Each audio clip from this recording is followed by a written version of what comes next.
좋은 날입니다.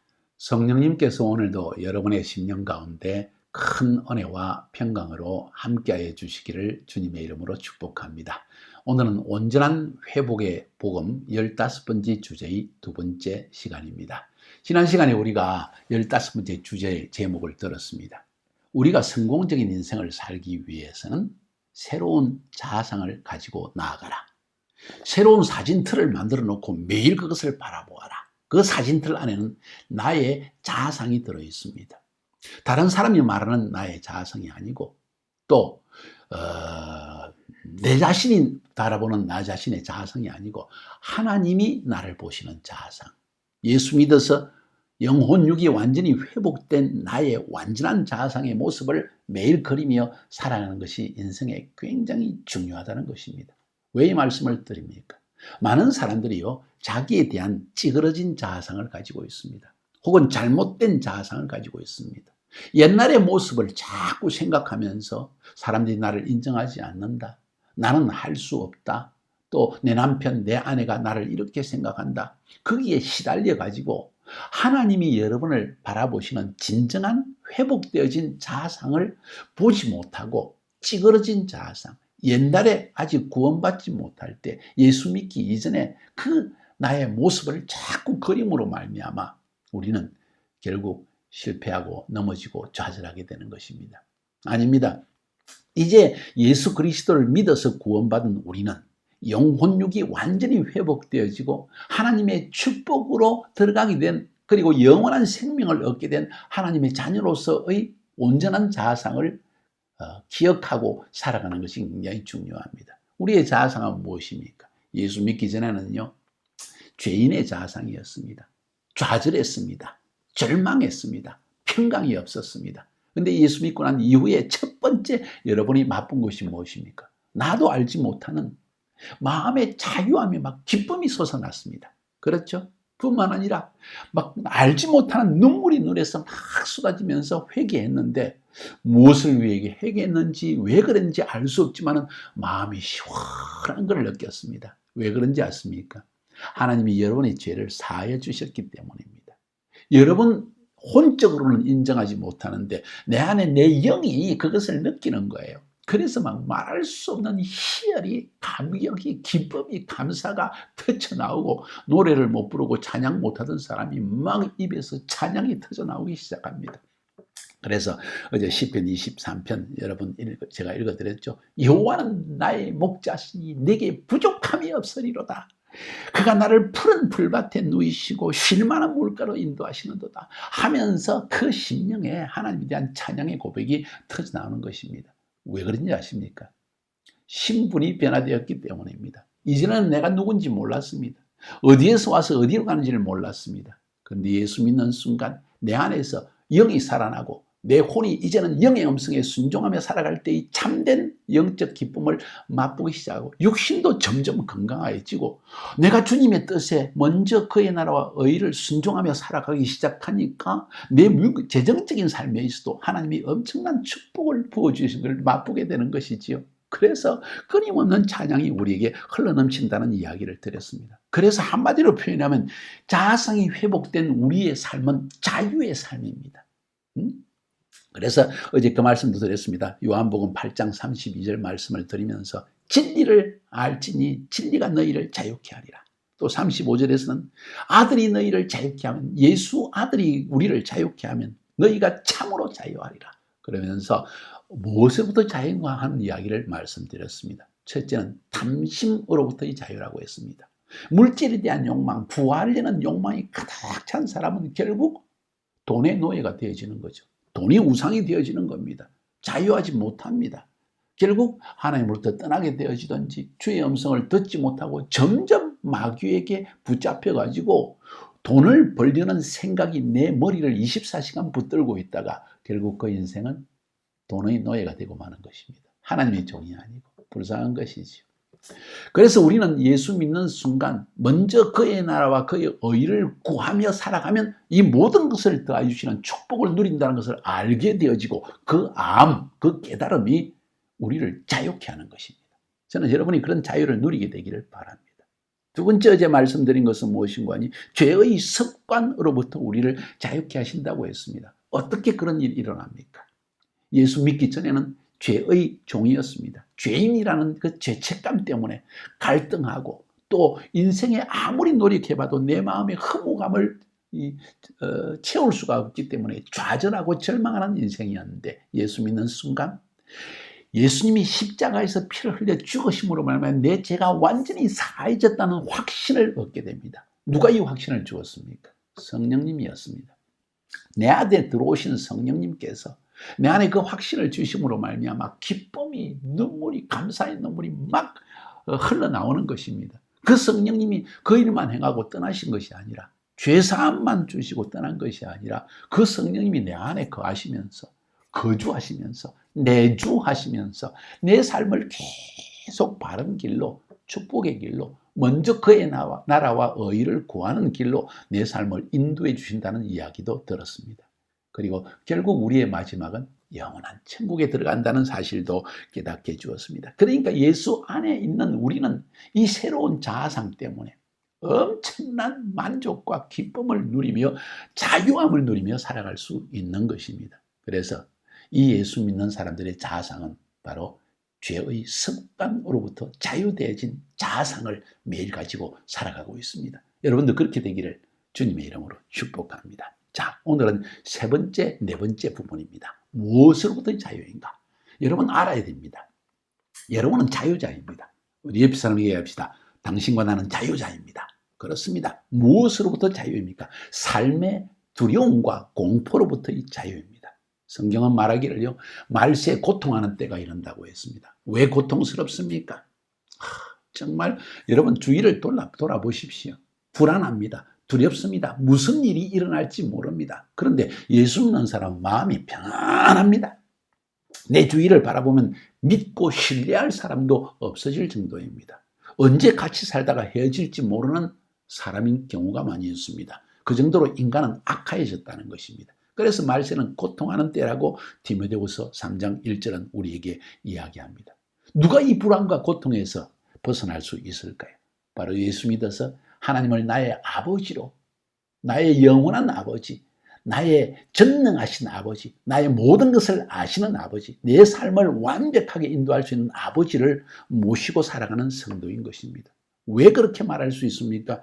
로마서 8장 28절에 보면 이런 이야기를 하고 있습니다. 하나님을 사랑하는 자, 곧 그 뜻대로 부르심을 입은 자들에게는 모든 것이 합력하여 선을 이루느니라.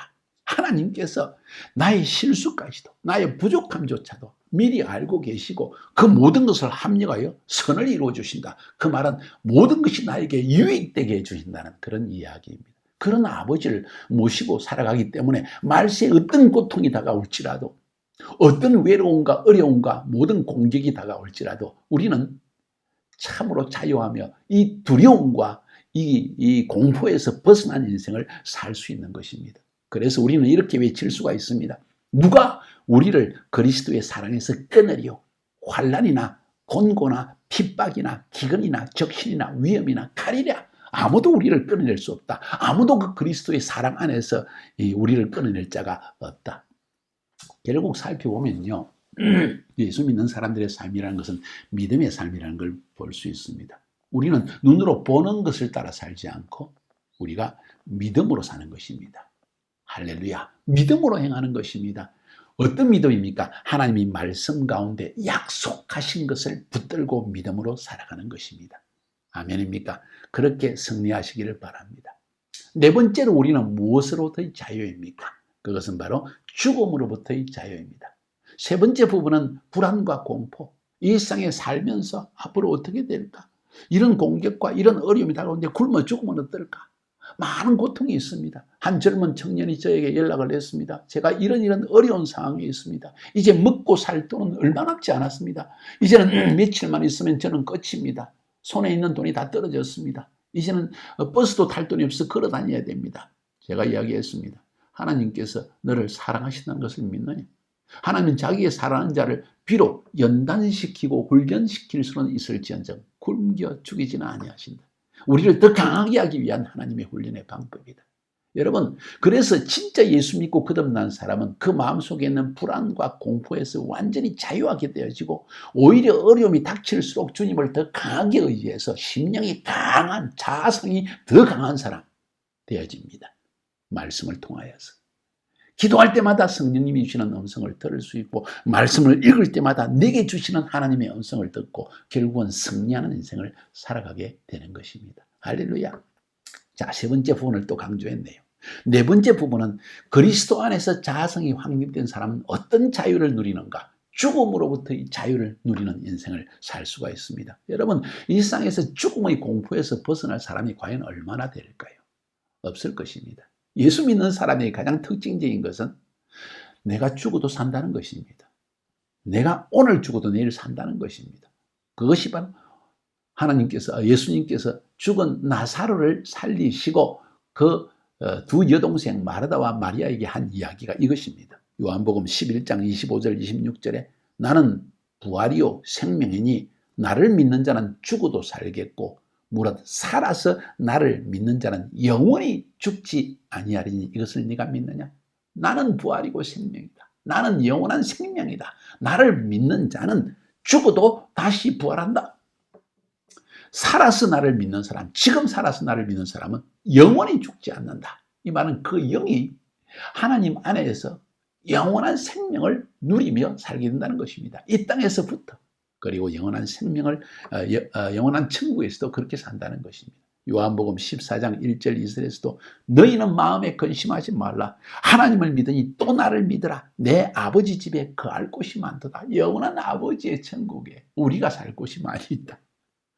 또 고린도후서 5장 1절에 만일 땅에 있는 우리의 장막집이 무너지면 하나님께서 지으신 집, 하나님이 지으신 집, 곧 손으로 지은 것이 아니요 하늘에 있는 영원한 집이 우리에게 있는 줄 아나니, 하늘의 영원한 집이 우리를 기다리고 있다는 것을 성경은 말하고 있는 것입니다. 그래서 요한계시록 마지막 부분에 아멘 주 예수여 오시옵소서, 예수여 어서 오셔서 우리를 그 영원한 아버지의 집으로 데려가 주시옵소서. 저 정상적인 사람입니다. 경희대학교 법대를 나왔고요. 머리가 있는 사람이고요. 인생에 대한 고민을 많이 했고요. 수많은 책을 읽어봤고요. 제가 지금 이상한 사람이 아니에요. 근데 예수를 믿는 순간 영원한 천국이 나에게 보장되어 있다는 사실을 믿는 순간 한없는 기쁨과 만족감과 이 모든 죽음에 대한 두려움에서 완전히 벗어난 인생을 살게 되었다는 사실, 저는 그것 때문에 만족스럽고 이렇게 강하게 여러분에게 말씀드리는 것입니다. 예수 믿으십시오. 영원한 천국을 상급으로 받으십시오. 그리고 죽음에서 자유한 삶, 두려움과 공포에서 자유한 인생, 그리고 모든 죄책감에서 자유하는 인생, 그리고 부유하고자 하는 마음에서 자유하는 인생. 내가 가만히 있어도 하나님이 내 인생에 필요한 모든 것을 채워주신다는 확신으로 자유하는 인생, 이런 인생을 여러분이 살게 되기를 바랍니다.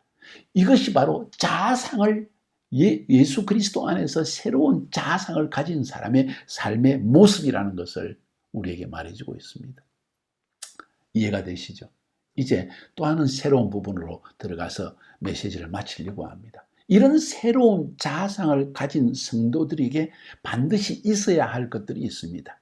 하나님께서 우리에게 요구하는 것입니다. 비록 이런 자아상을 가졌지만 내 혼자서 만족하고 확신하고 기뻐하고 찬양만 하고 사는 것이 아니라 하나님의 자녀라면 하나님의 성품을 지녀야만 합니다. 그래서 하나님의 성품의 첫 번째 부분은 무엇인가 하니, 이런 그리스도 안에서 거듭난 하나님의 자녀들은 새로운 자아상을 가지고 살아가는데, 이 새로운 자아상을 가진 하나님의 자녀들에게 있어야 될 중요한 것이 용서와 사랑의 체험이라는 것입니다. 용서와 사랑은 하나님의 자녀가 되었다는 표식입니다. 우리가 하나님의 자녀라면 그 말은 내가 흉악한 죄인이었는데 하나님께서 내 모든 죄를 용서해 주셨다는 것을 체험한 사람입니다. 그래서 내가 아무리 많은 죄를 지었을지라도 주님께서 그 엄청난 은혜와 사랑으로 나를 품어주시고 모든 죄를 사해 주셨기 때문에 나에게 죄를 짓는 사람을 바라볼 때도 그 사람을 불쌍히 여기고 그 죄를 용서하는 마음이 일어나는 것입니다. 용서할 뿐만 아니라 이 사람은 그리스도 안에서 하나님이 얼마나 나를 사랑하는지를 체험했습니다. 저요, 지금 그리스도 안에서 거의 40년째를 살고 있습니다. 38년을 살고 있는데 이 38년 동안 하나님이 얼마나 큰 사랑을 부어주셨는지, 그 사랑 중에 가장 중요한 것은 내 모든 허물과 죄악, 잘못된 것, 성격적으로 부족한 것, 내 말의 실수, 모든 것을 하나님이 얼마나 덮어주시고 용서를 넘어서서 오히려 사랑해 주시고 품어주는 것을 저는 맛보게 되어졌습니다. 그래서 하나님이 우리에게 요구하시는 것이 다른 것이 아닙니다. 너도 용서하라. 내가 너를 사랑한 것처럼 너도 사랑하라. 그래서 세상에 많은 계명이 있고 모든 것이 있지만 가장 중요한 계명을 주님은 말씀하시기를 이렇게 말씀하셨습니다. 하나님을 마음과 뜻과 정성과 목숨과 힘을 다하여 사랑해라. 그리고 내 이웃을 내 몸처럼 사랑해라. 이렇게 말씀하신 것입니다. 사랑이 최고라는 것입니다. 그래서 고린도전서 13장 1절부터 3절에서도 내가 사람의 방언과 천사의 말을 할지라도 사랑이 없으면 소리나는 구리와 울리는 괭가리가 되고, 내가 예언하는 능력이 있어서 모든 비밀과 모든 지식을 알고 또 산을 옮길 만한 믿음이 다 있다 할지라도 사랑이 없으면 내가 아무것도 아니요, 내가 내게 있는 모든 것을 구제하고 내 몸을 불사르게 하나님을 위해서 내어드린다 할지라도 사랑이 없으면 내게 아무 유익이 없느니라. 다시 말해서 이 엄청난 일을 해놓고도 사랑이 없으면 내 마음이 공허해질 수 있다는 것입니다. 그래서 예수 믿어 구원받은 가정이라고 해도 이런 사랑과 용서가 없으면 찬바람이 싱싱 불게 되어 있습니다. 여러분, 그거 예수 믿는 가정에도 그런 가정이 있다는 걸 알고 계시죠? 왜 그렇습니까? 용서받은, 내가 죄인이라는 인식이 없어서 그렇습니다. 내가 죄인이라는 인식이 가득 찬 사람, 그 죄로부터 하나님이 나를 이런 죄인을 용서해 주셨다는 체험이 있는 사람은 용서하는 것 쉽지는 않습니다만 용서할 수 있는 것입니다. 결국은 마음에 참으로 왜 저럴까, 왜 참으로 힘든 마음이 생기다가도 나 같은 죄인을 이렇게 용서해 주셨는데, 내 죄를 생각해 보면 저 사람이 나에게 죄 지은 게 뭐 그렇게 큰 것이라고 하고 용서할 수 있는 마음이 생기는 것입니다. 그런데 용서하지 못하는 사람, 예수 믿는 사람, 열심히 있고 기도도 하고 뭐 별짓을 다 하는데 용서를 못하는 사람이 있어요. 왜 그런지 아십니까? 자신이 죄인인지를 깨닫지 못하고 자신이 너무나 의롭기 때문입니다. 하나님 열심히 믿습니다. 그러나 마음이 너무 의로워요. 그래서 자신의 죄를 보지 못합니다. 용서하지 못하는 것이죠. 용서받은 체험이 적은 것입니다. 사랑하는 마음이 없는 것도 이 용서에서 오는 것입니다. 정말 죄가 넘치는 곳이 하나님의 은혜도 넘치다고 하죠. 그 엄청난 죄사함을 받은 사람은, 용서함을 받은 사람은 용서도 쉬울 뿐만 아니라 나를, 이런 죄인을 용서하시고 품어주시는 하나님의 사랑을 체험했기 때문에 이 사람은 다른 사람도 용서할 수 있다는 것입니다. 이건 지식에 속한 영역이 아닙니다. 체험에 속한 영역입니다. 용서해 본 사람이, 용서 받아본 사람이 용서할 수 있고, 사랑을 받아본 사람이 사랑할 수 있는 것입니다. 그렇게 되기를 주님의 이름으로 축복합니다. 자, 그뿐만 아니라 이제 하나님의 자녀가 되어서 새로운 자아상을 가지고 가는 성도들이 있어야 될 두 번째로 중요한 것은 믿음과 소망과 사랑입니다. 사랑에 대해서는 이미 이야기를 했습니다. 믿음과 소망입니다. 믿음이 사라지면 의심이 찾아오게 되어 있습니다. 의심은 삶을 계속 부정적으로 만들어냅니다. 부부 사이에 의심하게 되고요, 인간관계가 점점 메마르게 되어지고 신뢰할 수 없습니다. 같이 앉아서도 마음을 열고 대화가 되지 않습니다. 신뢰가 없기 때문입니다. 이 믿음이 없으면 인생이 참 불쌍한 것입니다. 우리는 영원한 생명에 대한 약속에 대한 믿음이 있기 때문에, 그 믿음 때문에 지금 많이 어려운 가운데에서도 영원한 천국이 예비되어 있다는 이 믿음 때문에 우리는 참으로 안심하며 만족하며 인내하며 살아갈 수 있지 않습니까?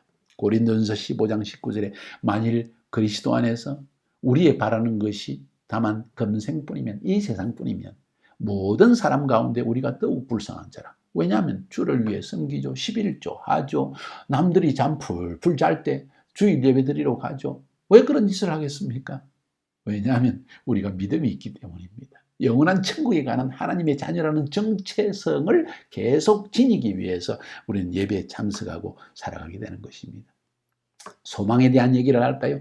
현재의 수고와 노력은 한시적입니다. 잠깐이라는 것이죠. 언젠가는 모두 사라집니다. 고통도 사라지고 눈물도 사라집니다. 우리에겐 소망이 있다는 이야기입니다. 하나님이 예비하신 영원한 천국이 있다는 것입니다. 그래서 이 소망이 있는 사람의 인생은 항상 그 마음의 기쁨과 자유함이 넘쳐나게 되어 있는 것입니다. 보십시오. 그래서 예수 믿어서 새로운 자아상을 가지고 살아가는 사람에게 두 가지의 엄청난 체험이 있어야 되는데, 용서와 사랑의 체험이라고 했고, 두 번째로는 믿음과 소망과 사랑이 있어야 된다. 결국 믿음으로 우리는 이 세상을 승리하며 살아갈 수 있고, 소망 가운데 인내할 수 있는 것이고, 사랑으로 삶을 풍성하고 자유롭게 만들 수 있는 것입니다. 이것이 우리가 그리스도 안에서 성공적인 삶을 살기 위해서 매우 중요한 크리스찬의 성품이요 인격이라는 것을 여러분에게 말씀드리고 싶습니다. 이게 바로 성공하는 삶이라는 것입니다. 자, 이제 마지막 결론을 내리려고 합니다. 이제 여러분의 자아상은 무엇입니까? 알게 되었죠. 두려움에서 벗어난 자유로운 자아상입니다. 아멘입니까? 그렇습니다. 죄책감에서 벗어난 자아상입니다. 할렐루야. 또 우리는 죽음에서 벗어났고, 우리는 두려움과 공포에서 완전히 벗어난 자유한 인생이 되어졌습니다. 뿐만 아니라 이제는 우리가 용서와 사랑의 마음으로 가득 찬 우리의 자아상을 가지고 있습니다. 믿음, 소망, 사랑으로 이 세상을 이기며 살아갈 수 있습니다. 이제 이 사진틀을 한번 걸어 놓으시기 바랍니다. 여러분, 이 새 자아상의 사진틀을 여러분 거울에 딱 붙여놓고 매일 그 모습을 보십시오. 남들이 말하는 나의 모습이 아니고, 내 자신이 나의 부족함 바라보면서 바라보는 그런 자아성이 찌그러진 자아성이 아니고, 낮은 자아성이 아니고, 하나님께서 우리를 구원하시고 우리에게 선물하시고자 하는 그 원래의 자아성의 모습을 딱 거울에 붙여놓고 매일 그 자아성을 보면서 승리하며 살 수 있기를 바랍니다. 할렐루야. 고린도후서 5장 17절에 본 성경은 이렇게 이야기합니다. 그런즉 누구든지 그리스도 안에 있으면 새로운 피조물이라. 이전 것은 지나갔으니 보라 새 것이 되었도다. 한번 따라합시다. 보라 새 것이 되었도다. 우리는 새 자아상을 가진 사람입니다. 사람은 생각의 지배를 받는 존재입니다. 내가 부정적인 생각을 하기 시작하면 부정적으로 점점 절망과 파멸로 나아가고, 긍정적인 생각을 하게 되면 소망과 건설적인 역사가 우리 삶 가운데 기적으로 나타나게 되는 것입니다. 예수 믿어서 우리가 누리게 되는 이 자아상을 여러분 매일 그리면서 긍정적으로 믿음으로 살아갈 때 우리의 삶에 이런 똑같은 자아상이 현실로서 나타내어지고, 그 모습을 꿈꿀 때 하나님께서 역사할 수 있는 것입니다. 그래서 무엇보다 나 자신에 대한 생각을 변화시켜야 됩니다. 내가 보는 나의 모습, 남이 말하는 나의 모습이 아니라 하나님이 보시는 나의 모습, 나의 자아상, 바른 정체성을 가지고 승리하기를 바랍니다.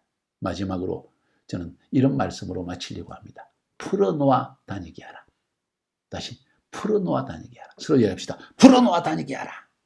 뭔 이야기일까요? 나사로의 예입니다. 나사로가 죽은 지 사흘이 되었습니다. 마르다와 마리아가 엉엉 울고 있습니다. 그래서 예수님께서 일부러 사흘을 기다리다 나흘째 나사로의 집에 갑니다. 그러니까 마르다와 마리아가 엉엉 울면서 예수님이 일찍 오셨으면 나사로가 죽지 않으셨을 걸 살려주실 텐데, 그러니 예수님께서 나는 부활이요 생명이, 나를 믿는 자는 죽어도 살겠고 살아서 믿는 자는 영원히 죽지 아니라는 것을 너는 믿느냐 하고 이야기하십니다. 어디 있느냐? 나사로가 무덤에 있습니다. 가자. 그래서 무덤에 가서 주님이 창조적인 명령을 하십니다. 창조적인 명령. 나사로야 나오너라 하니까 무덤에 세마포를 둥둥 메어서 누워있던 시체 나사로가 벌떡 일어납니다. 그리고 그 동굴의 문을 치우니까 나사로가 그 세마포를 칭칭 어긴 대로 죽은 시체가 뚜벅뚜벅뚜벅 걸어 나옵니다. 그때 예수님이 하신 말씀이 뭔지 압니까? 풀어놓아 다니게 하라. 풀어놓아 다니게 하라. 다시 말해서 칭칭 감겨져 있는 나사로가 풀어놓아 다니게 하라는 것입니다. 이 명령은 하나님께서 지금 나사로에게만 하신 말씀이 아니라 우리 자신에게도 하시는 말씀입니다. 우리는 예수 믿어서 영육혼의 완전한 구원을 얻은 사람들입니다. 그런데 사단 마귀가 우리를 칭칭 감아서 너는 안 돼, 너는 죽었어, 뭐 이런 계속적인 부정적인 선언을 함으로 말미암아 우리는 거짓에 속아 가지고 살고 있다는 겁니다. 예수 믿었지만은 여러분 다툼도 일어나고 마음의 절망도 일어나고 두려움도 일어나고 마귀의 공격 때문에 시달리고 의심이 일어나고 그렇죠. 절망하에 넘어질 때 많이 있죠. 마귀가 여러분을 칭칭 감았기 때문입니다. 이제는 오늘 들은 이 자아상, 새 자아상의 말씀을 듣고 영혼육의 완전한 구원을 가져오시는 하나님의 구원의 능력을 풀어놓아야 합니다. 어떻게? 선포해야 됩니다. 나 자신의 참된 자아상, 하나님이 내게 만드신 나에게 선물하기 원하시는 그 자아상, 오늘 들은 그 말씀, 나는 탐욕에서 자유한 자이다. 나는 죄의 습관에서 자유한 자이다. 할렐루야. 나는 두려움과 공포에서 벗어난 자이다. 나는 죽음에서 벗어난 자이다. 내게는 믿음, 소망, 사랑이 충만하며 나는 모든 사람을 용서하고 사랑할 수 있는 사람이다 하고 계속 창조적으로 선포하는 것이 바로 풀어놓아 다니게 하는 것입니다. 그리고 이 예수 그리스도의 복음을 내 이웃에게 담대하게 간증하십시오. 간증하고 선포하십시오. 하나님은 이렇게 내 인생을 바꾸셨습니다. 여러분의 인생도 그렇게 바꿀 것입니다. 하고 선포하며 나아갈 때 이 믿음의 선포가 결국은 칭칭 감기지 않는 쉐마토를 풀어내고 마귀가 우리를 붙들고 있는 모든 것을 풀어놓아 다니게 하는 길이라는 것을 여러분이 알게 되기를 바랍니다. 여러분 그리스도 안에서 승리하시기를 바랍니다. 하나님은 여러분에게 엄청난 축복을 지금 예비해 놓으셨습니다. 그런데 마귀가 여러분을 칭칭 감고 있는 것입니다. 이제 이것을 풀어놓아야 됩니다. 나 자신을 풀어놓아야 됩니다. 어떻게? 입술의 선포로 내 생각을 바꾸어 놓고 그리고 내 모든 굴레로부터 나 자신을 해방시키는 이런 체험을 해야 할 것입니다. 그것은 입술의 선포로부터 시작되어집니다. 간증입니다. 찬양입니다. 말씀의 선포입니다. 그리고 이웃에게 이것을 전하세요. 그렇게 할 때 내 자신이 먼저 이 세마포의 징징감김에서 풀어놓아 다님을 자유함을 얻게 되어지고 또 이 메시지를 듣는 다른 사람에게도 동일한 역사가 일어날 것입니다. 승리하시기를 주님의 이름으로 축복합니다.